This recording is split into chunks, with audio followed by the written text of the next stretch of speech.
फ़ारसी ज़बान में हमारा चौथा सबक जो है वो एक इंतहाई अहम मस्दर पर है। ये मस्दर भी अस्तन की तरह अपनी मस्दर की हालत में तो बहुत कम इस्तेमाल होता है, लेकिन इसे जो फ़ेल बनता है वो निहायत अहम है और अक्सर इस्तेमाल होता है। मस्दर है बूदन। बूदन से जो फ़ेल बनेगा, नून को हटाकर बूद। बूद का क्या मतलब है और बूदन का क्या मतलब है, ये हम देखते हैं। बूदन का मतलब है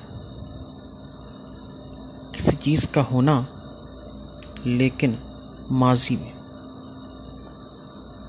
यानी कि कोई चीज़ जो थी। इसका मतलब ये हुआ कि बूद जो है वो बी की पास्ट फॉर्म है। इंग्लिश में बी की जो पास्ट फॉर्म है वो वॉज या वर है। इसका मतलब है था, थी, थे। यानी बूद का मतलब है था, थी, थे। इसका मतलब वो चीज़ जो माजी में वजूद रखती थी। इसकी हम एक मिसाल देखते हैं।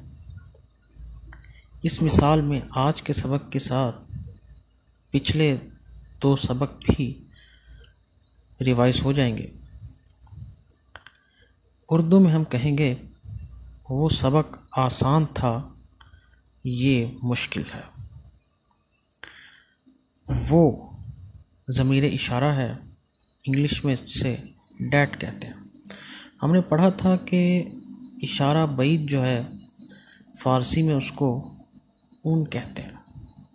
वो सबक ऊन दर्स, आसान को फ़ारसी में आसान ही कहते हैं।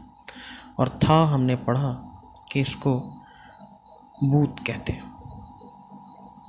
वो सबक आसान था, ऊन दर्स आसान बूत।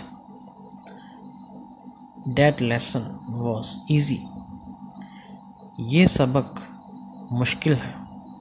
ये इशारा करीब है। इसका हमने पढ़ा था कि इसको इन कहते हैं। मुश्किल को फ़ारसी में मुश्किल ही कहते हैं।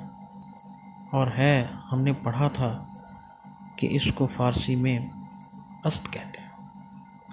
तो ये मुश्किल है, इन मुश्किल अस्त। This is difficult. तो वो सबक आसान था, ये मुश्किल है। ऊन दर्स आसान बूद, इन मुश्किल अस्त। अब हम इसका मनफी बनाएंगे। जैसा कि हमने अस्त में देखा था कि नून का साबका लगाने से मनफी बन जाता है, इसी तरह बूद में भी नून का इजाफ़ा करने से या नून का साबिका लगाने से मनफी बन जाएगा। नबूत।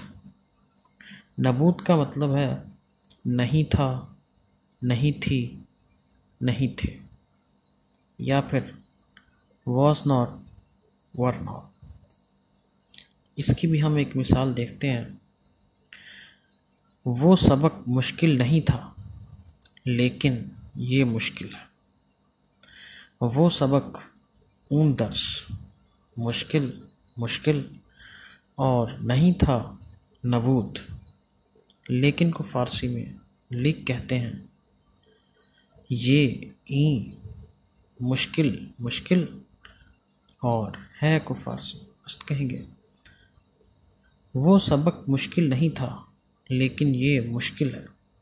That lesson was not difficult, but this is difficult। वो सबक मुश्किल नहीं था, ऊन दर्स मुश्किल नबूत, लेकिन ये मुश्किल है। लीक ई मुश्किल अस्त। शुक्रिया।